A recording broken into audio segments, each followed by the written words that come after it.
रामायण कथा भाग 8 श्रीमद् गोस्वामी तुलसीदास जी द्वारा लिखित श्री रामचरितमानस।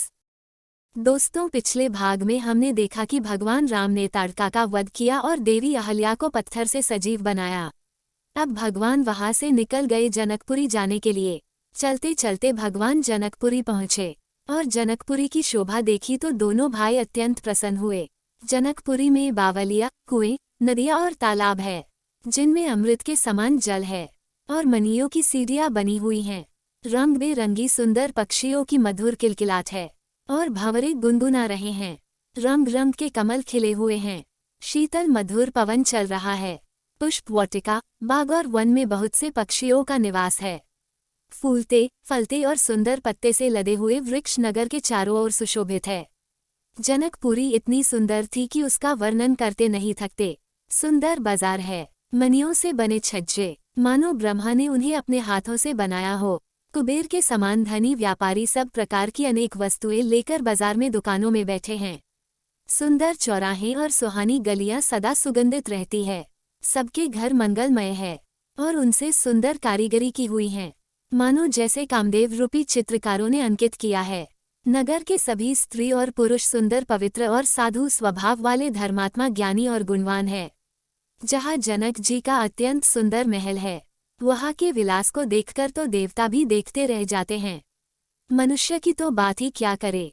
ऐसा लगता है जैसे उसने समस्त लोगों की शोभा को घेर रखा है। उज्ज्वल महल ने अनेक प्रकार के सुंदर रीत से बने हुए रत्न जड़ित सोने की जरी के पर्दे लगे हैं। सीताजी जिस महल में रहती हैं उसकी शोभा का तो वर्णन ही कैसे करे। राजमहल के सब दरवाजे सुंदर हैं।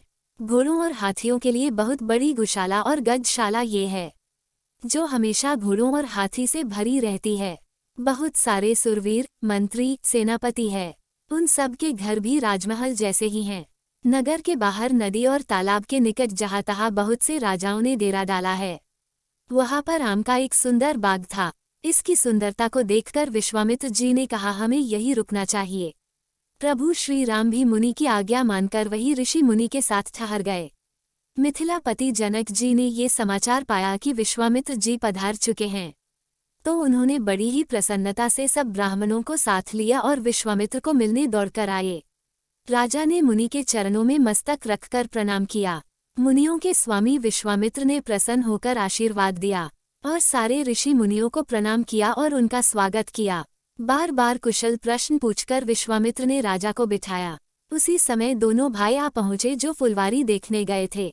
सुकुमार किशोर अवस्था वाले श्याम और गोर वर्ण के दोनों कुमारों को देखकर सभी उठकर खड़े हो गए, जिनके रूप को देखकर सभी सुख का अनुभव कर रहे हैं, जिनको विश्वामित्र ने अपने पास बिठाया। दोनों कुमारों को देखकर तो जनक राजा तो देखते ही रह गए। इतने मोहित हो गए कि उनकी आंखों से खुशी के आंसू बहने लगे। फिर अपनी भावना को संभालते हुए राजा ने विश्वामित्र से पूछा, हे नाथ, कहिए ये दोनों सुंदर बालक ऋषि कुल के आभूषण है या किसी राजवंश के पालक? मुनि ने कहा, ये रघुकुल शिरोमणि श्री राम है। आगे की कहानी अगले भाग में। जय श्री राम। दोस्तों, हमने भगवान श्री राम की लीलाओं को सरल भाषा में समझाने की एक तुच्छ कोशिश की है। आपको हमारी कोशिश अच्छी लगी हो तो वीडियो को लाइक कीजिए और चैनल को सब्सक्राइब कीजिए। कमेंट में जय श्री राम लिखिए।